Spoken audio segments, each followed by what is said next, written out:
ಮಂಜೇಶ್ವರದ ಕಿರುಬಂದರು October 1ರಂದು ಉದ್ಘಾಟನೆಗೊಳ್ಳಲಿದೆ ಅಂತ harbour ಕಾರ್ಯಕಾರಿ engineer A Mohammed Ashraf ಮಾಹಿತಿ ನೀಡಿದ್ದಾರೆ. ಈ ಬಗ್ಗೆ ಮಾಧ್ಯಮಕ್ಕೆ ಮಾಹಿತಿ ನೀಡಿದವರು, ಬೆಳಗ್ಗೆ 10:30ಕ್ಕೆ ನಡೆಯುವ ಸಮಾರಂಭದಲ್ಲಿ ವಿಡಿಯೋ ಕಾನ್ಫರೆನ್ಸ್ ಮೂಲಕ ಮುಖ್ಯಮಂತ್ರಿ ಪಿಣರಾಯಿ ವಿಜಯನ್ ಅವರು ಬಂದರಿಗೆ ಚಾಲನೆ ನೀಡಲಿದ್ದಾರೆ. ಹಾಗೆಯೇ ಇದರೊಂದಿಗೆ ಕೊಯಿಲಾಂಡಿಯ ಬಂದರನ್ನು ಕೂಡ ಉದ್ಘಾಟಿಸಲಿದ್ದಾರೆ ಅಂತ ತಿಳಿಸಿದ್ದು.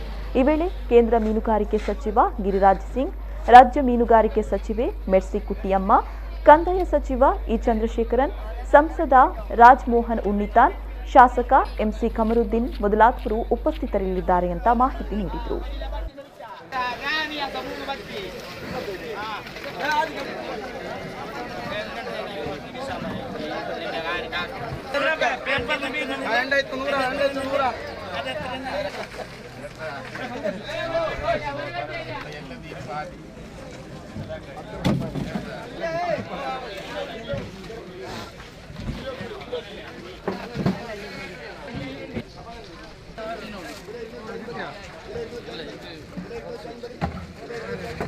തീർച്ചയായിട്ടും നമ്മൾ അഭിമാനം കൊള്ളുന്നൊരു നിമിഷമാണിത്.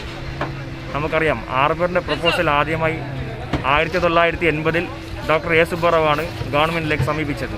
പിന്നീട് വരുന്ന എല്ലാ ഗവൺമെൻറ്റും ഇതിനു വേണ്ടി പ്രയത്നിച്ച് 2008-ലാണ് അഡ്വക്കേറ്റ് CH കുഞ്ഞമ്പു 41 കോടിയുടെ പദ്ധതിയുമായി മുന്നോട്ട് വന്നത്. കേന്ദ്ര സംസ്ഥാന സർക്കാരിൻ്റെ അനുമതിയാണ് അപ്പോൾ ലഭിച്ചത്. തുടർന്ന് ഈ അടുത്ത മാസം 1-ാം തീയതി നമ്മുടെ മുഖ്യമന്ത്രി ബഹുമാനപ്പെട്ട പിണറായി വിജയൻ അവരുകൾ ഉദ്ഘാടനം ചെയ്യാനിരിക്കുകയാണ് ഈ ഹാർബർ. തികച്ചും സന്തോഷകരമായ ഒരു നിമിഷമാണിത്.